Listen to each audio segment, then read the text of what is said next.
হাত দিলে আর কিছুই হবে না। আরে বাবা, হাতির দাঁত, চোয়ালের দাঁত এসব, আর হাড়গোড়গুলি এখনো এই অবস্থায় আছে, আপনি দেখতে পাচ্ছেন। এই দেখেন হাতির চোয়ালের দাঁত। বন্ধুরা, আজ আপনাদের নিয়ে যাব বগুড়া মুড়েল জমিদার বাড়িতে। বগুড়া শহর থেকে মাত্র 6 কিলোমিটার পশ্চিমে কাহালু উপজেলার মুড়েল জমিদার মাদ্রাসা সন্নিকটে অবস্থিত তোরাবালি জমিদার বাড়িটি। এই সেই তোরাবালি জমিদার বাড়িটি।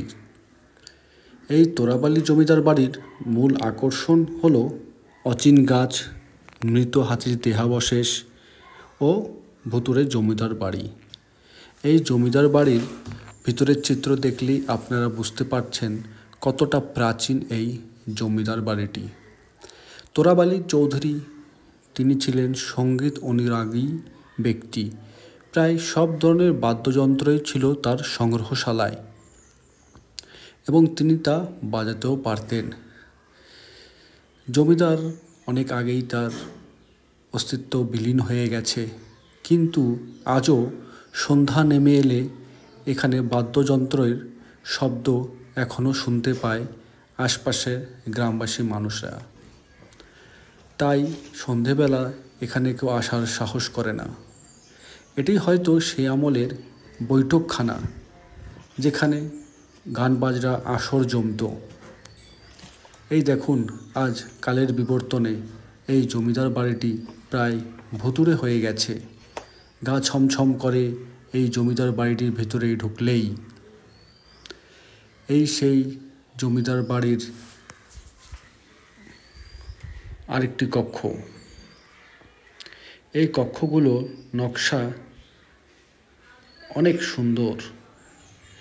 দেখতে পাচ্ছেন ওয়ালে সে আমলের নকশাগুলো কি সুন্দর করে তৈরি করা হয়েছিল, যা সচরাচর এখন আর দেখাই যায় না। এই পাশে দেখুন কিভাবে প্রকৃতি তার রাজত্ব বিস্তার করেছে। এই বটগাছটি পুরো জমিদার বাড়িটিতে দখল করার চেষ্টা করছে, ডালপালা দিয়ে ঘিরে রেখেছে এই জমিদার বাড়িটি। বগুড়ার মুড়েল জমিদার বাড়ির গাছটির যে অচিন গাছের কথা বর্ণনা করা হয়েছে, এই সেই অচিন গাছ। এই গাছ সম্পর্কে রয়েছে অনেক গল্পকথা।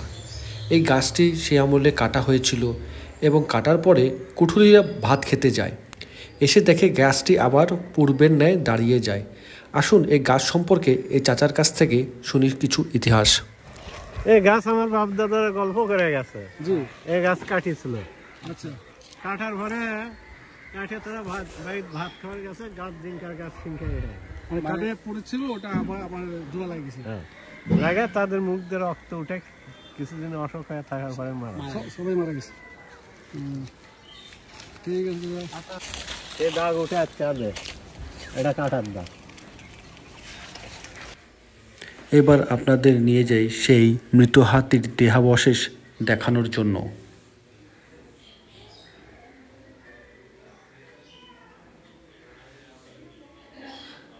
আমাদের বাড়িতে দুটো হাতি ছিল, তার কবর দুটো কি এখানেই আছে? না, একটা বাড়া আর একটা কুটি কোথায় আছে? হাতি দেখেন, এটা কি হাতির চোয়ালের দাঁত? চোয়ালের দাগ। এটা হলো হাতির চোয়ালের দাঁত। এই যে দাঁত আরো কিছু পড়ে আছে এখানে, ওজন দেখেন এখানে, হাত দিলে আর কিছুই হবে না।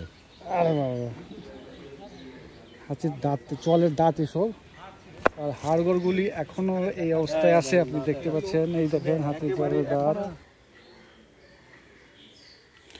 এই সেই লোহার বেড়ি যেখানে হাতিগুলোকে বেঁধে রাখা হতো। আজও অক্ষত অবস্থায় রয়েছে এই লোহার বেড়িগুলি। কিন্তু ভয়ঙ্কর বিষয় হলো, যারাই এই বেড়িগুলি চুরি করতে আসতো তাদের হাত বেঁকে যেত এবং পরের দিনই তাদের মৃত্যুর কোলে ঢলে পড়তো। আপনারা দেখেন, এখানে একবার চেষ্টা করেছিল এক চোর এই লোহার বেড়িগুলি চুরি করার জন্য এবং তার পরের দিনই তার হাত বেঁকে যায়। শুনুন চাচা কি বলে। রমজান না না যাই কাটিয়েছিল, না জানি কাটছিল, তার হাতটা বাঁকা হয়ে গেছে, মারা গেছে নাকি? আচ্ছা, ঠিক আছে।